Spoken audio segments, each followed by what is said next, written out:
Hi, this is Dr. Karen Wilson Starks, your host for the Voice of Leadership, the show for business executives and global corporations who appreciate a principled biblical lens on leadership, featuring the song Consuming Fire by gospel jazz saxophonist Ron McMillan. You are listening to our Resource Renewal Series featuring shows for times such as these.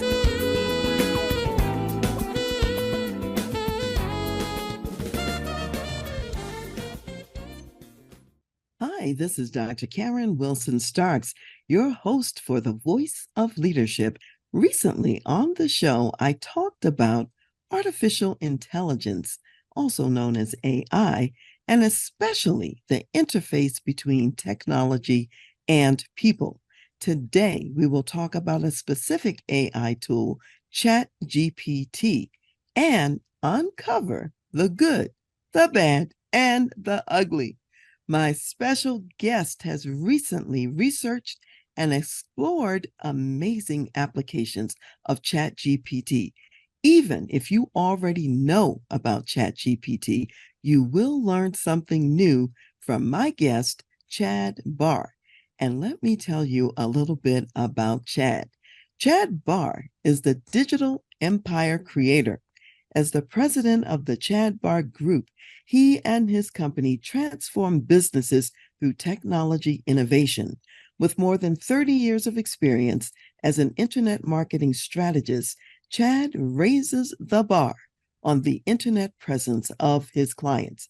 Born and raised in Israel, his global business spans many continents and countries to include the UK, Italy, Germany, Australia, New Zealand, Canada, and the United States. The Chad Barr Group is one of the leading strategic internet development organizations in the world. Some of their services include website creation and marketing, video creation, podcast production, and book publishing. Chad is the author of Transformational Visuals, where a picture is worth 1,000 words. Under the Bar, a look at the humorous side of business, and The Bridge to Web Success, the definitive book to stay current about what's new and internet presence. Married for more than 40 years to his lovely and talented wife, Laurel, he has 2 children and 4 grandchildren. His additional loves include playing the guitar, artistic and breathtaking photography, and pickleball. Chad, welcome to the Voice of Leadership. Dr. Karen, it's a pleasure to be here. With this kind of introduction, I could listen to you all day long. And you know, what's really great, Chad, is that normally as the producer of the Voice of Leadership, you're kind of behind the camera. And today you're doing double duty. You're behind and in front of the camera as well. So I want to thank you for being with me today in both spheres. And we're going to work you hard. You up for that? It's great to be here. And it's definitely a different role from being behind the scenes, not to be in front of the scenes. Absolutely. So I know you have a lot to share, Chad. So I'm just going to dive right in and jump right in with my first question for you about this whole ChatGPT issue. And that is, what do you like about ChatGPT and what are some of the business benefits? That's a great question to start. Years and years ago, when the internet first came to be, I thought, wow, what an amazing tool to have this capacity in our hands right now to communicate with others, to be able to market our services with this platform. And then several months ago, this buzzword was, you've got to try this thing called ChatGPT. So I gave it a try. I was absolutely blown away with the capability of what this tool can be. So just imagine having the access to the smartest individual in the world who has the knowledge, the wisdom on any topic, where you can ask that individual a question on the topic. And not just that individual, but imagine having access to some of the smartest people of history, whether it's Albert Einstein, Archimedes, anyone that comes to mind, Steve Jobs, and of course, any of the current thinkers. But imagine having that kind of an access today to those people and asking them the kind of question that you would want to either learn or get the answer for. welcome to ChatGPT. So when I discovered that capability of what that tool can do, both for us and for me, it has absolutely exploded the capabilities of what I'm doing today. And I have to admit, it has been noticed not just by my clients, but who used to be my editor, my wife, who said, "Oh my goodness, the quality of your work, the quality of your writing has increased significantly thanks to ChatGPT." This tool has been so amazing that I'm spending a lot of time on that. And I have to also qualify here, I'm just scratching the surface of what that tool can do. Well, let's go a little deeper on that, Chad, because yes, you're just scratching the surface. And you know that my audience, they are corporate executives in the C-suite. So you ask ChatGPT something that's relevant to that audience about the challenges they're facing. So tell us what you asked and also what the answers were.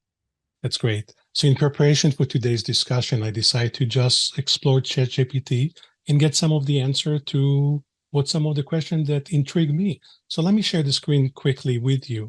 And as Chad is bringing up the screen, I'll say to those of you who are listening to the audio version of the podcast, you will still get all the value.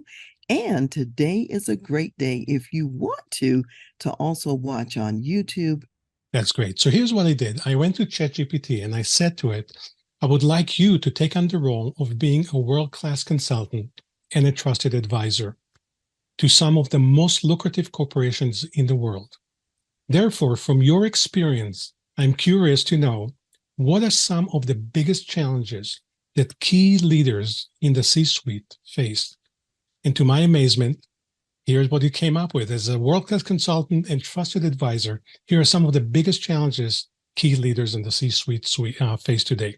Digital transformation, and it gave me an explanation what it means by the challenges from a digital transformation perspective. Talent acquisition and retention, cybersecurity, regulation and compliance, sustainability, innovation and disruption, data-driven decision-making, stakeholder expectation, crisis management, and supply chain disruption. So again, these are things that as a person who perhaps is not focusing on leadership and corporate executive, it absolutely introduced me to the topic and gave me an explanation what most likely some of those executives faced. What I decided to do then is dive deeper.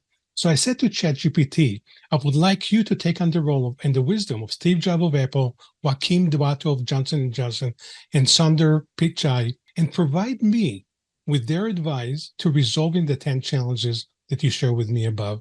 And here's what ChatGPT basically came up with. Steve Jobs, regarding digital transformation, innovation distinguishes between a leader and a follower. Embrace technology, don't fear it. Lead your organization to new heights by being at the forefront of technological advancement. Talent acquisition is another thing that he focuses on, cybersecurity. And then he came back from Joachim Duato from Johnson & Johnson regarding innovation and disruption. In the healthcare industry, innovation saves lives. Encourage a culture of continuous learning and improvement. Disruption should be viewed as a chance to evolve and get better. Then he gave me some more explanation what he would say. And then from a Google perspective, the CEO of Google, digital transformation, a big part of our responsibility is to bring the next billion users online. Embrace digital transformation as an opportunity to broaden your customer base and make your service more accessible. How cool is that, right? And then finally, I said to ChatGPT, I would like you to tap into the brilliant minds of the ones that we have discussed above. How best should I prepare my own corporation for massive success over the next 5 years? It came up with all this information. How cool is that? Give us an example of one of the ideas that was mentioned there about what to do over the next 5 or 10 years. So over the next 5 or 10 years, here's what it says. Steve Jobs, from a talent perspective, hire the best talent that you can afford and then create an environment where they can thrive. This means giving them the tools they need, empowering them to make decisions and ensuring that they feel valued and appreciated. Let's look at what the CEO of Google said. Ethical and responsible conduct should be at the core of your business operation. This includes being responsible towards your stakeholders, as well as towards the environment and the society that you operate in. Well, this is really powerful, Chad. What I'm hearing so far is really phenomenal. And one of the things I think that's been important and said over and over again, and what you got out of ChatGPT, is how important it is to really focus on being first to the table when it comes down to new technology and innovation, because it gives you an advantage and you can move quicker in a more seamless way into new territory that benefits your clients. So that's really useful to know about. And there's a whole issue we always talk about, being client centric and focusing on what's important to them. And then, as far as talent and acquisition, creating the culture such that the great people you hire are retained. And so let's dive a little bit deeper into the hiring issue. I know that for my clients, this is a huge issue right now, which is getting the best talent, when there are sort of like talent wars going on right now to find the right people who have the right skills. So, what have you discovered about hiring and talent acquisition? Great. So again, let's go back to ChatGPT and let's see what it says about hiring. All right, so here we go. That's a great question. So what I built on with ChatGPT, and I said to it, what particular insight can you share with me about hiring, nurturing, and retaining the best talent possible? So here's what ChatGPT basically said to me. Attracting, nurturing, and retaining top talent is critical in any organization success. Here are some insights based on the wisdom of the leaders we discussed earlier, as well as research in the field. So they talked about hire for skill and cultural fit. Look for candidates who not only have the necessary technical skills, but also align with the company's culture and values. Skills can be taught, but attitude and personality are often ingrained. Then he talked about provide competitive conversation and benefits. He talked about how to create an engaging work environment, how to provide opportunity for growth and development, recognize and reward for performance, promote work-life balance. So for example, here, with the rise of remote work and flexible schedules, work-life balance has become increasingly important, offering flexible work hours, the option to work from home, or generous family leave policies that can make your company more attractive to top talent. Encourage employee autonomy, promote from within, create culture of respect and inclusion, open communication. Just some of the example of how to do that by leveraging ChatGPT. And notice what we're doing here. Just like we would have a conversation with any other individual, we're diving deeper and deeper into those questions by asking ChatGPT for the answer. Yes, and I love the emphasis on development opportunities for people. Certainly in my consulting work, that's what I emphasize as well. Opportunities for people to grow and develop, opportunities for the autonomy, for them to even leverage how they want to schedule their own work, especially with remote working options that we have available today. One of the things I heard you talk about, and this is really important, you mentioned the connection between hiring and cultural fit. It's one thing to hire for the skills, you can teach that. Cultural fit, that's another thing in terms of personality, attitude, and so on. So I know that you went a little bit deeper and asked ChatGPT something about culture. So, what did you learn about creating the right culture from ChatGPT? I'm a huge fan of the work of Peter Drucker. I probably have just about, if not all his books, the majority of his books in my library. But what I was intrigued to hear from ChatGPT perspective, I would like you to use all that you know about Peter Drucker.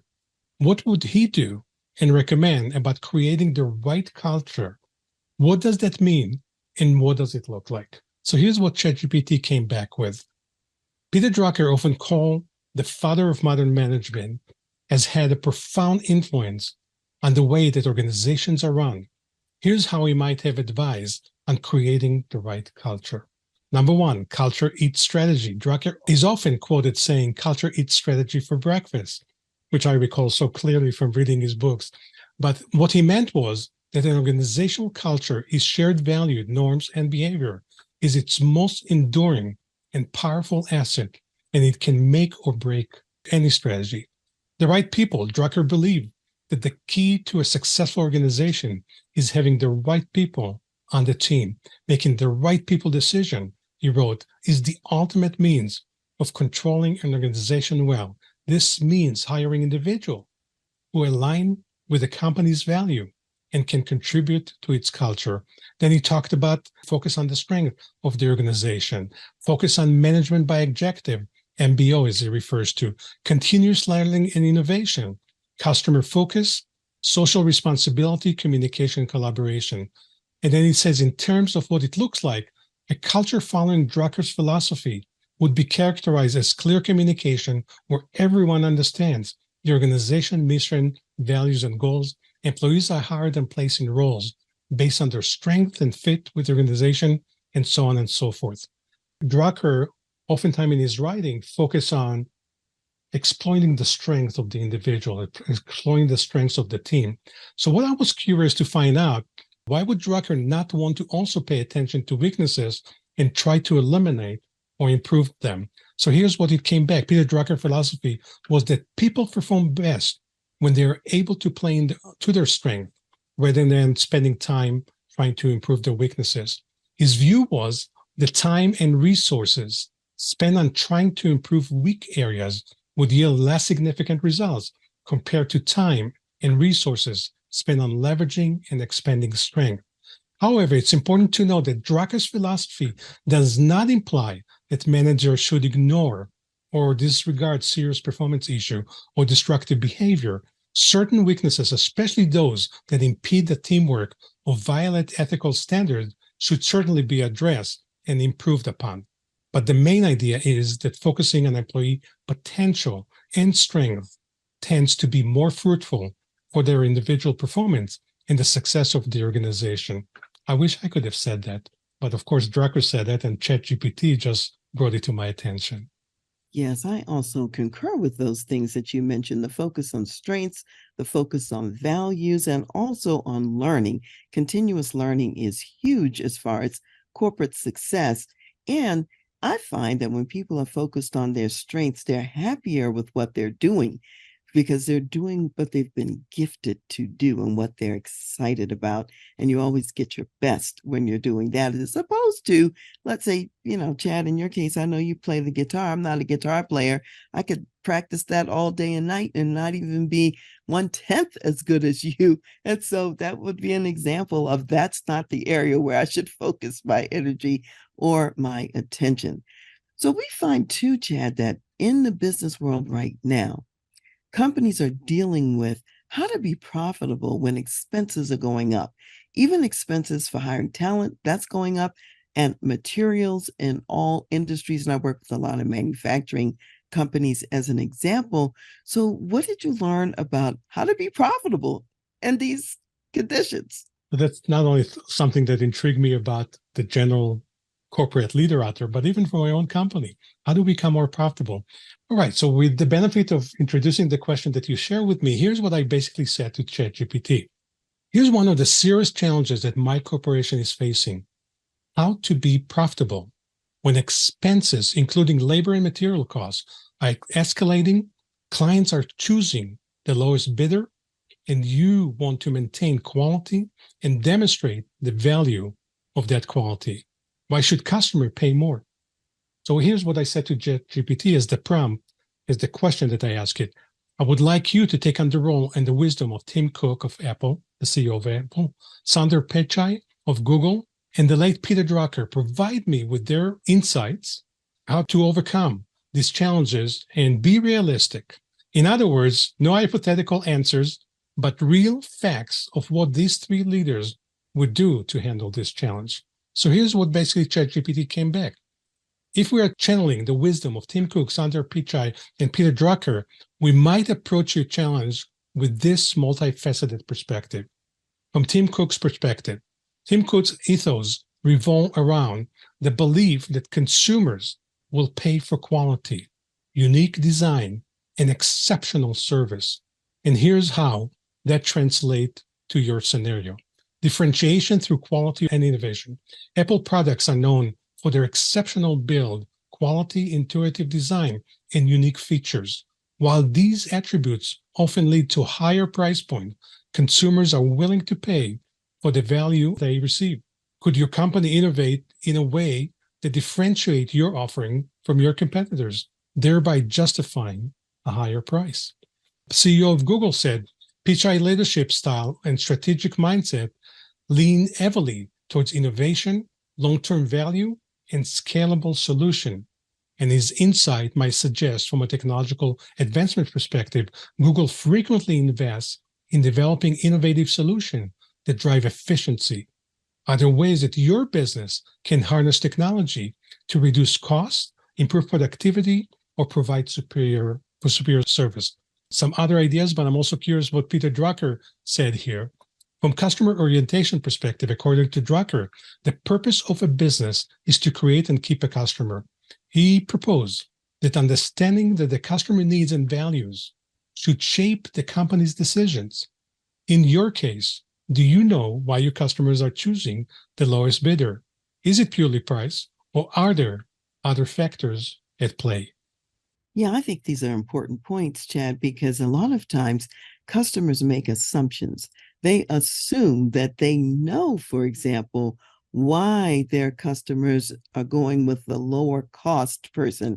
And they also assume that that is just the way it is, that they don't have any influence over that. And what I always say is you've got to understand what's really of value to the customer.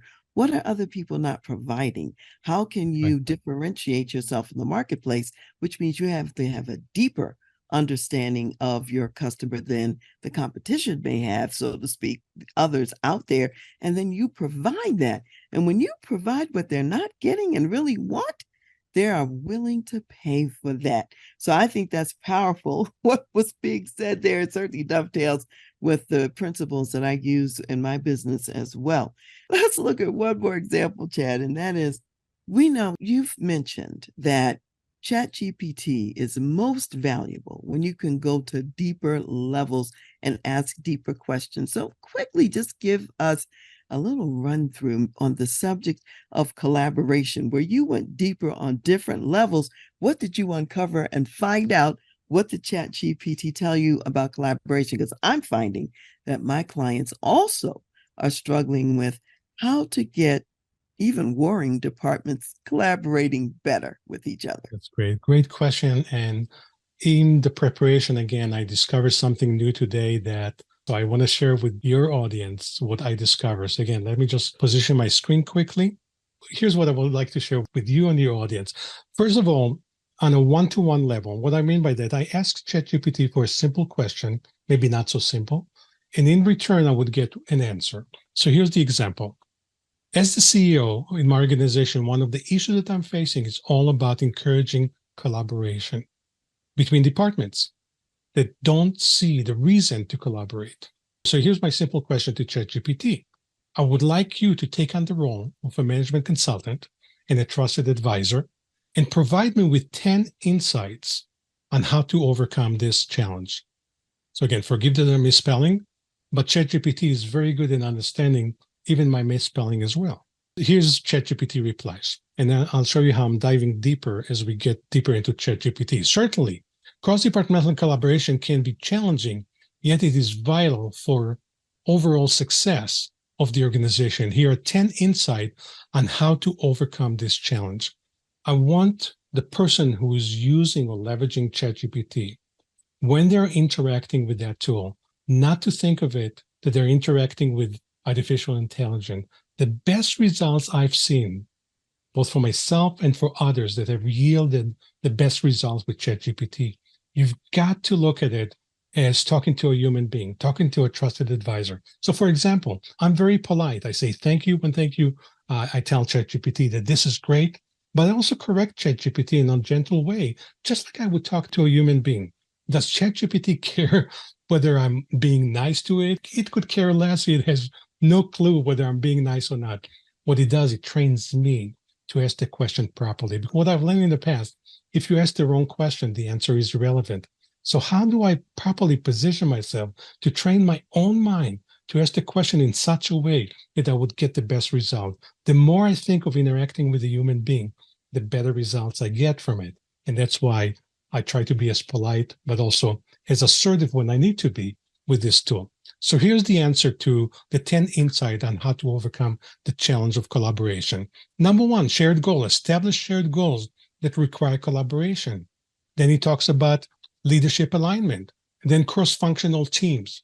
It also suggests that we need to look into communication. It talks about recognition and rewards, build interpersonal relationships, cross-department training, transparency. Let's see what that means. Be transparent about the company's direction, goals, and challenges. People are more likely to collaborate if they understand why they are doing it and how it fits into the bigger picture. Problem-solving sessions. And finally, it talks about performance metrics. So then I decide to dive slightly deeper. I would like to conduct a meeting with my department heads. Please provide me with 3 distinct discussion strategy. So notice now I'm going in 3 different directions, 3 distinct discussion strategy. Each strategy should be a different approach, and please name each of the strategies. So here's where it came back. Facilitative discussion strategy, he'd call the collaborator. The strategy involved the CEO acting as a facilitator, guiding the conversation, but not dominating it. The objective is to foster open dialogue, encouraging department heads to share their insight, concerns, and suggestions. You can start with presenting the issue, lack of collaboration, then ask open-ended questions to prompt discussions. Your role would be to ensure the conversation remains focused, respectful, and productive.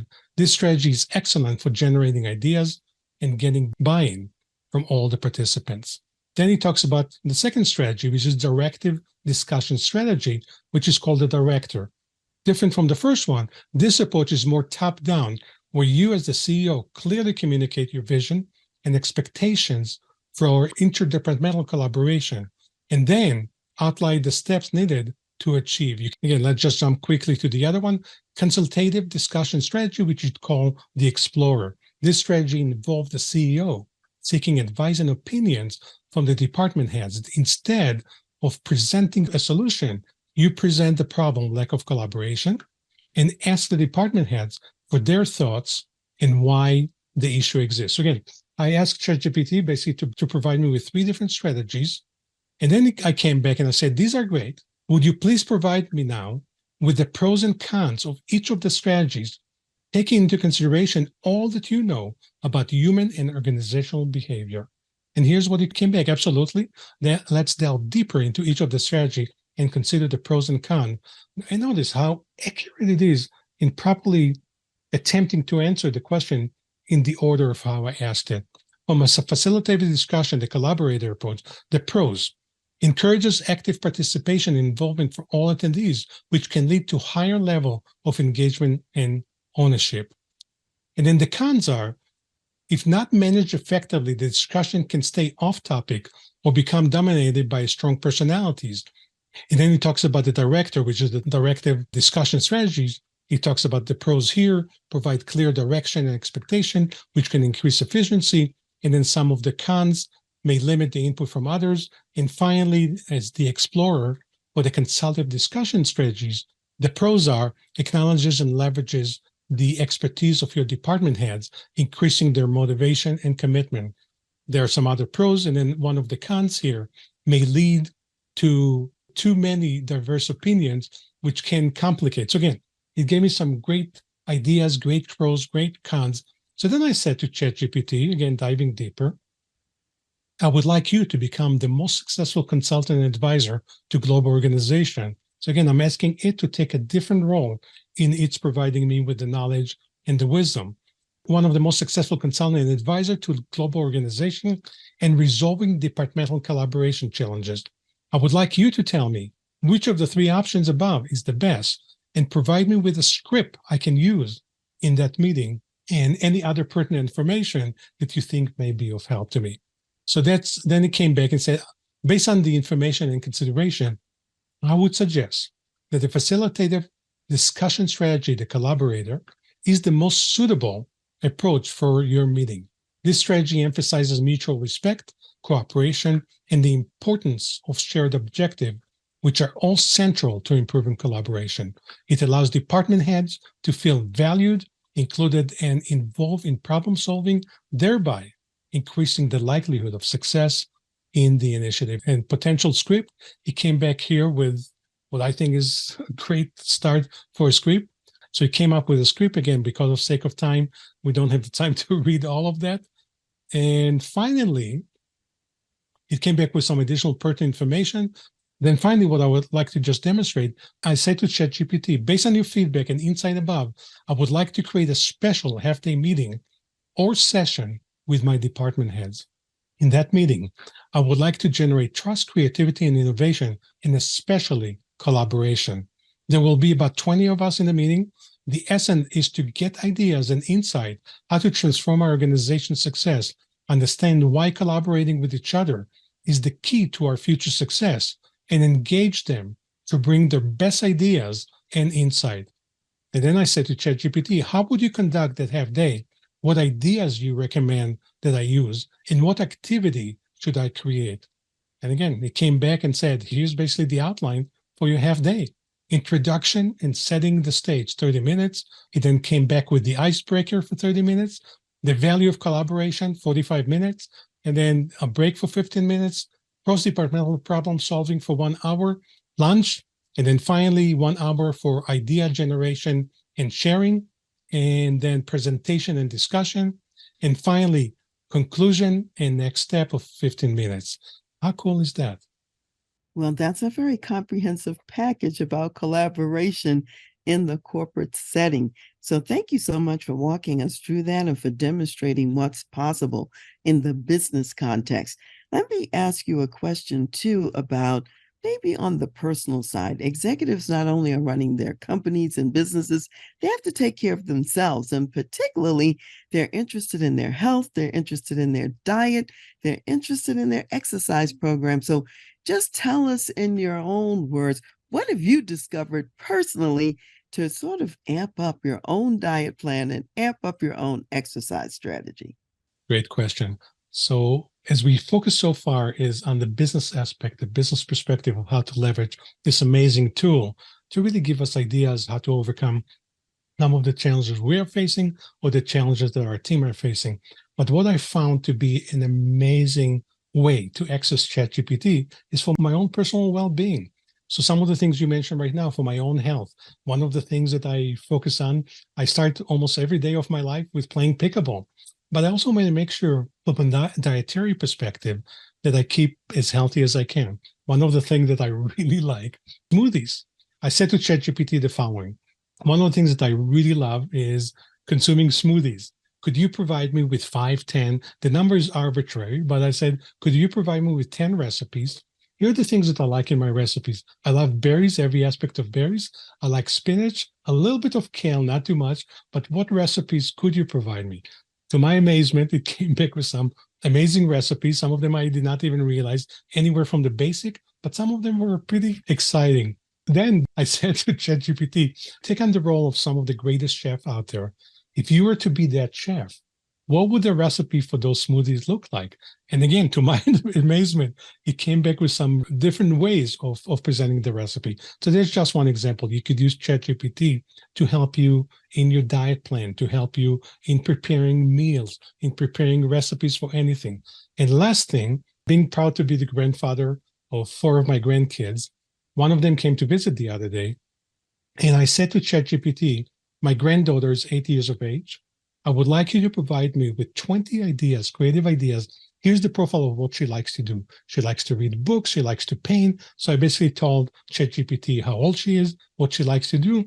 I said, what bedtime activity could you provide me that not only will become very innovative and creative, but also prepare her to a great sleep?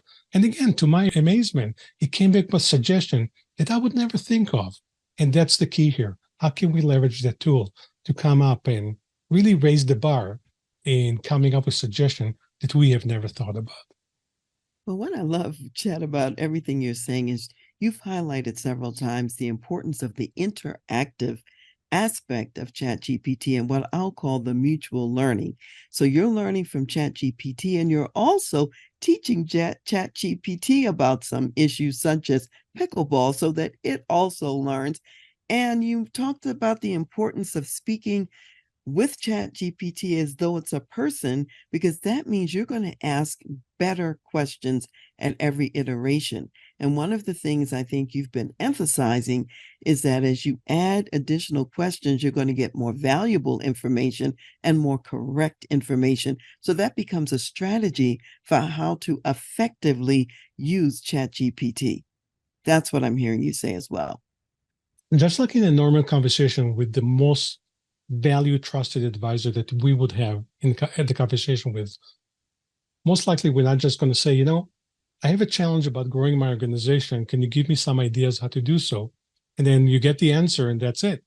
There has to be an ongoing dialogue to dive deeper and deeper and to explore further so you fully understand what needs to be done and how to take advantage or how to challenge yourself and exploit the possibilities. So the more you dive deeper and you take different angle, even become the devil's advocate, say to ChatGPT, I don't think I completely agree with this perspective. What if we go in this approach? Dive deeper, take different perspective. I believe you will find great results in interacting with the tool. I think that's an important comment, an important strategy, how to use the tool more effectively. Because some people who might just do level one won't get the results that they're looking for. And then they'll think the tool is flawed and doesn't provide good information. So thank you for sharing information about how to get the best out of ChatGPT as well. So far, Chad, we've been talking about the good side, what you can really leverage from ChatGPT that's powerful and that's valuable. And I want to talk about some of the other sides that people are concerned about. For example, professionals such as myself get really concerned about copyright issues, copyright infringement, protection of intellectual property, giving proper attribution to the sources that are used. And in ChatGPT, typically it provides a wealth of information without the citations of where the information came from. This is in contrast to if I search something on Google, typically it will tell me where that information comes from. It might be an article in Forbes or some other magazine or newspaper, or it might come from a website. So how can people deal with, what are your recommendations for dealing with these intellectual property and copyright issues and concerns? Great question. Something I personally not only explore, but struggle with finding the right answer. The tool is new, the tool is growing. So we are learning almost every day, if not every week or month, what needs to be done and what are some of the things. There are things that we need to be leery about, there's some need to be concerned about. But you first started by the topic or the concept of plagiarism. For me personally, and you as well, we write a lot, we create podcasts and videos and so on and so forth. It is the top of my concern to make sure that the quality of content that I create not only is valuable, but is accurate, coming from me, and it's not being plagiarized. I found a great use of that tool for my own personal use. And basically what I do with the tool, I first solicit insight from the tools on whatever topic it is that I would want to write. So I use ChatGPT just like I would use in the past Encyclopedia Britannica as a resource, just like I would go to the library and search books for whatever it is that I'm creating and pull information from this book and this book. ChatGPT just does it for me very quickly, come up with the insight. Once I get my insights, I would then focus on creating my own piece of content as unique as possible in my own words, my own examples. And then the magic for me, once I finalize creating this piece of content that I feel is unique to me, with the insight provided by ChatGPT or maybe other sources that I may have used, I then copy and paste this article back into ChatGPT. And basically what I say to ChatGPT at that time, I would like you to become a world-class editor, edit my work, find out any grammar or spelling mistake, and provide me with insight. How can I raise the bar? How can I take it to a higher level? And it always blows me away with the capability of taking what I wrote in my own words and really add more to it. I believe most organizations and most individuals are ethical. Now, are there some that may not be? Okay. But with that in mind, that I believe the majority of people, at least I deal with, self-included, perceive ourselves as being ethical. What can we do to make sure that we engage the tool in such a way that allows us to improve what it is that we are doing without plagiarizing or copying things out there? Well, I think the issue is that you're doing a few things to increase the likelihood that what you're creating is really unique. So you're using ChatGPT as you would an encyclopedia, other books and resources. Then you are using your own examples, your own perspective and knowledge, and you're rewriting it in your own words. And then you're asking ChatGPT if it's familiar. You may not have made it unique enough. And what I'm wondering is, are there some even specific plagiarism tools outside of ChatGPT that could be useful resources so someone could test their work even with an additional lens? I find ChatGPT to be a great advisor for finding even tools like that. And of course, whether it's Google or Bing. So Grammarly come to mind as one of those tools, but there are other tools that are already out there. And I recommend for anyone who's interested in finding out what are some of the most recent tools, leverage the tool like ChatGPT to ask it, what tools could I use? And by the way, one of the thread that I've created in the past is ask ChatGPT for advice. How do I prevent plagiarism when I use tools like ChatGPT? And I was, again, very pleasantly surprised with the advice that ChatGPT gave me about how to prevent and avoid plagiarism. And it even presented me with a tool that are available. But because tools change and there's so much available from a perspective of AI, I encourage the listener or the viewer to look at ChatGPT or Bing or Google and to search and say, what are some tools today that are recommended to avoid plagiarism? Okay, that's very good. So you can even use the tool to find the tools to check for plagiarism, which is phenomenal. One thing that you've not asked me, but kind of leads to just add as one more valuable thing. If you're not sure what question to ask ChatGPT, tell that to ChatGPT and say, I'm struggling with exactly how to formulate my question. If this is the idea I'm trying to create, can you help me with the proper question? What prompt should I use in order to get the best results? And as you start to engage in that conversation, you'll be pleasantly surprised that ChatGPT can help you formulate the right question to get the right answer. Fantastic. So, one of the things that I'm interested in also is that sometimes on the internet, if you've been searching particular topics or information, the internet starts to learn what you like and will often feed you more of that information. And one of the concerns out there has been what's happened with some people who've become radicalized and have become more terrorist oriented because as they search more terrorist kind of content, they get fed more terrorist content. This is just an example of how this works. So when we think about Chat GPT, there are some other ethical dilemmas in these more nefarious kind of areas, what I might call mind control or programming, because perhaps information is being fed to the person that's along a certain line, or perhaps there's also information restriction and a proliferation of certain narratives, such that it's almost like brainwashing or what sometimes communist countries might use to get their people focused in a certain way. So when you think about that, what do you know about how these dangers also relate to ChatGPT? It's a topic that I oftentimes look into to get better tools that may ruin whatever it is that we focus on. There was an article recently in one of the publications talks about the fear that ChatGPT potentially will eliminate civilization in the future with its power. So that's definitely caught my attention to learn more. My hope is that with the great minds that have helped create this amazing tool, they'll be able to build more protection to avoid the minds that are trying to hurt others, that they will have more control and more tools to protect for that. Because the tool is still in its infancy, it is yet to be determined how do we do that, how do we protect. But the other thing that I want to talk about is if there's certain information that you or your organization has that is only pertaining to your unique knowledge, your unique intellectual property that you do not want to share with the rest of the world. There is a way, there are tools today. We've done it with one of our clients recently. We've trained a tool through the concept of ChatGPT to become knowledgeable in the wisdom and content of that client without revealing it for the entire world. So you could use this as an internal set for your organization, possibly put it on dedicated server that only your organization has access to, or even opening it to the public to be able to search information that you want to share with the world, but you don't want to become part of the overall knowledge of the public knowledge of ChatGPT. Actually, I'm really glad you addressed that because, as you know, that is one of my concerns about the tool and having protections for unique intellectual property that you don't want necessarily out there in the public domain.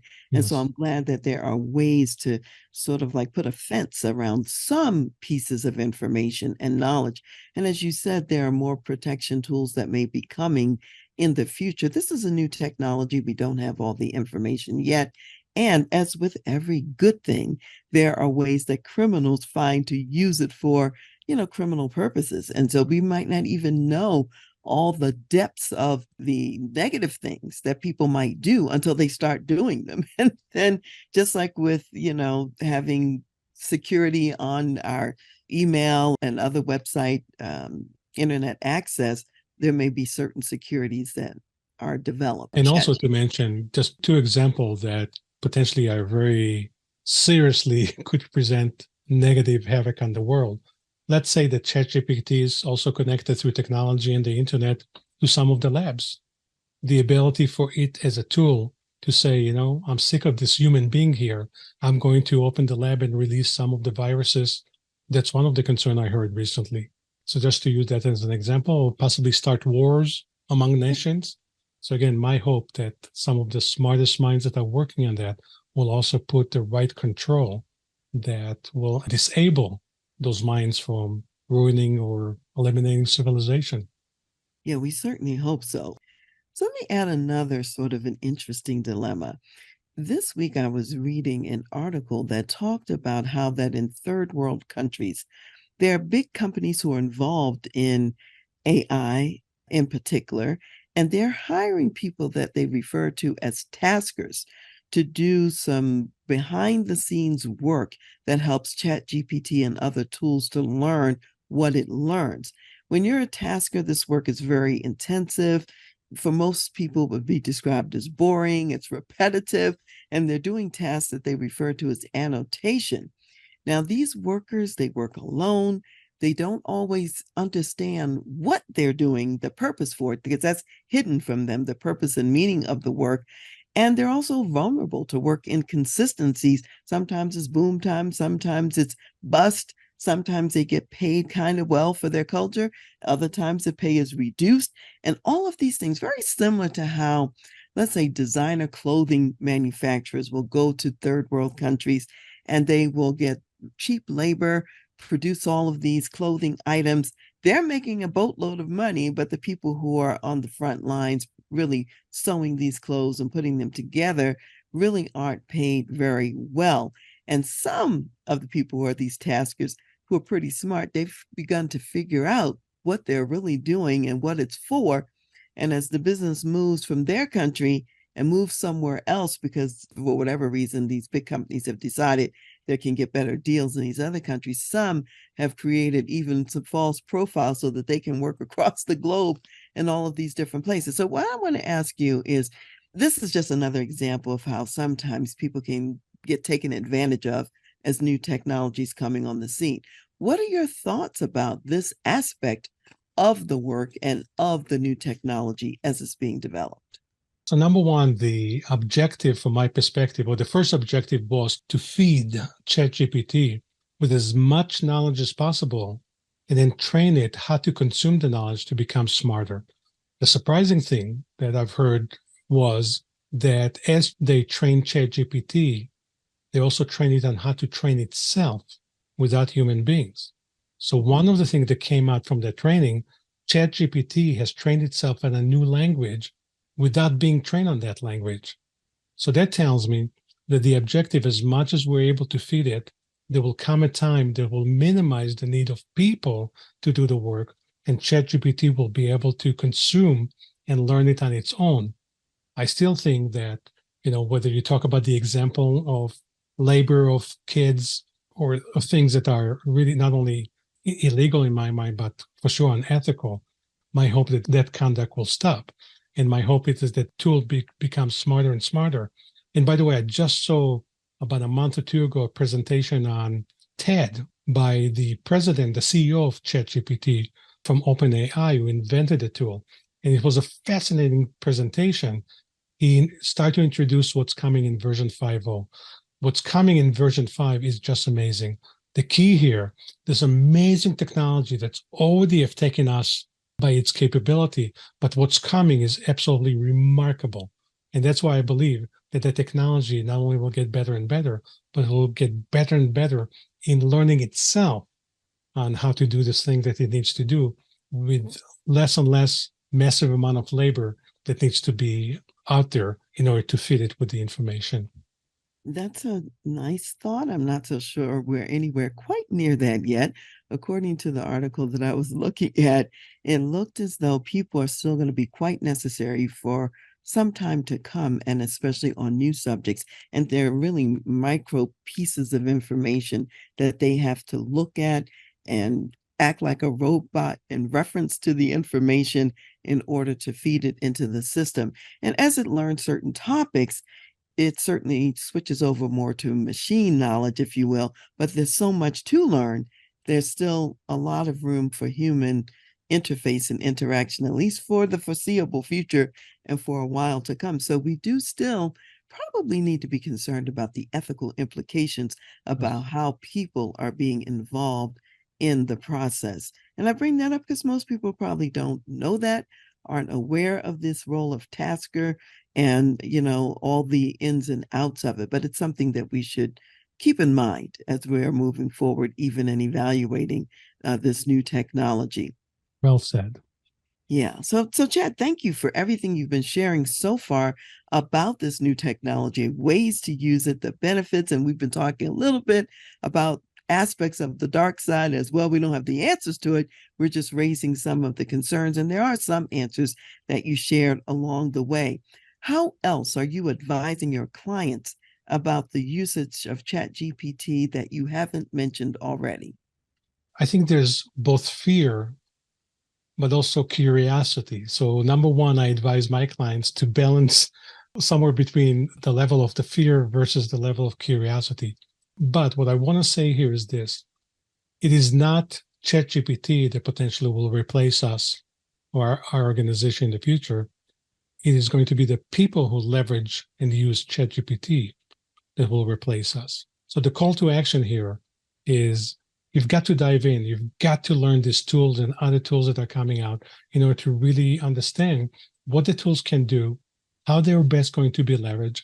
Because I believe when you do so, not only going to improve the quality of your life, the quality of your business, but you will absolutely gain competitive advantage and open new market if you use the tool correctly to take your organization to a level I believe you never thought before is possible. That's a very important point, that those who are using and leveraging the tool, in essence, will have an advantage over those who choose not to leverage it or maybe access it late in the game. So they're behind the curve, if you will. So I'm glad you said that for people to think about. And I even remember when email first came to be many years ago. I remember people say, who the heck needs this thing called email? And can you imagine today operating in any facet of our business or life without having the capability to email? Same thing applies to any other technology, especially artificial intelligence. We must jump into it, figure out how to best use it, and leverage what advantages will it give us personally in our organization in order to do certain things we weren't able to do before. Yeah, this is a really important point because in my case, I was a late adopter to texting. And I didn't see any use for texting because we had email. And now I text every day, all the time, and it's quite a valuable tool. So these are good examples for us to remind ourselves about. We've been here before with other technologies. And so that's a great reminder. Thank you for saying that. So how can people reach you, Chad? The easiest way is just to go to our website, thechadbargroup.com. All the information is there. They contact us. Probably the easiest thing. Chadbar.com is there's access to my blog, which is part of my website. So probably that's the easiest way. And the phone number is there. The email access is there. That's probably will be the easiest way to do so. And people can also access your books on the website as well. That's right. The books are available there. They're available on Amazon, Kindle, on iBook. Yes. Okay, wonderful. And then your one book that I sort of said is kind of like the go-to book about web presence, so to speak. Give us just a little preview. What will people find there that's particularly useful as far as them staying relevant and current? So the Bridge to Web Success is one of the three books that you mentioned that's available out there. Some strategic and some tactical approaches to how to leverage web presence. And by the way, when I refer to web presence, because many times people talk about websites, to me, the word web presence includes the following three. Number one, what is the strategic perspective of coming up with a plan for your web to grow your business? Number two, what is the remarkable content that one should engage in order to engage with others and bring them to your website? And finally, the marketing initiative. So that's part of the book. And the other one, which is one of my favorite, is transformation visuals, how to use powerful visual, because I always believe that a picture is worth 1,000 words. So those visual really are the essence of how to implement some of the things we talked about in web presence or content creation to become more successful in what we do. Yes, thank you for giving us a little tour of your books, because I wanted people to get a sense of what they will get if they read the book. So thank you for saying that. So, Chad, as we're closing right now, what additional words of wisdom do you have for my community of executive business leaders? And you've shared a lot of wisdom already. I'm sure there's a thought or two left that you can also offer. Perhaps just to build on what we just talked about, where I think we have we have a responsibility for ourselves or our organization to figure out how to best leverage the tool to grow our business. And with that in mind, we both serve in the military. I happen to serve in the Israeli military, which is mandatory for all of us Israelis that grew up in Israel. But anyway, at one point of my service, I was in a mission that bombs were going off all around us and bullets and things like that. And what I've come to realize, when it comes to the business world, no one is shooting at me. So with that in mind, what's the worst that can happen? If I try something and it doesn't work, all right, we'll try something else. So my call to action to all of those who are listening, viewing this thing, no one is shooting at you. Become courageous, overcome that fear, dive into the tool, and really learn how to leverage that tool to gain the distinctive edge in order to take the organization to a much higher level. I think I'll follow that too, Chad. Thank you very much for that last word of wisdom. And I want to thank you for being here with me today on the show. Thank you so much, Dr. Karen. That was a pleasure. I'm so delighted. And so we will close today with a reading from Ecclesiastes, the 3rd chapter. And we'll start with verse 12, which says, I know that nothing is better for them than to rejoice and to do good in their lives, and also that every man should eat and drink and enjoy the good of all his labor. It is the gift of God. I know that whatever God does, it shall be forever. Nothing can be added to it, and nothing taken away from it. God does it that men should fear before him. That which is has already been, and what is to be has already been. And God requires an account of what is past. And I read this today because as all of this knowledge is collected, we want to be reminded that there's really nothing new under the sun. It's been packaged and repackaged, and we can receive it and package it again. It all belongs to our Father who has all abundance. So enjoy as you explore this tool and add to your tool chest and your abundance from God's abundance.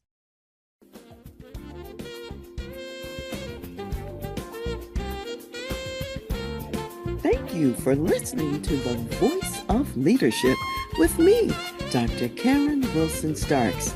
I am also your concierge executive leadership advisor for when you need to make tough business decisions, facilitate executive succession and transition, develop your executive team, lead change, create a positive and profitable culture, or leverage marketplace creative advantage.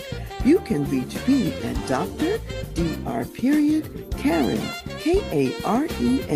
at transleadership.com. Also go to my website, transleadership.com, for more leadership resources and insights. I want to give special thanks to Ron McMillan, gospel jazz saxophonist and national Billboard recording artist, also known as Mr. Sirius XM Jazz Watercolors, for allowing us to use his gifted music on our show. Thank you for joining me today, and I'll see you next time.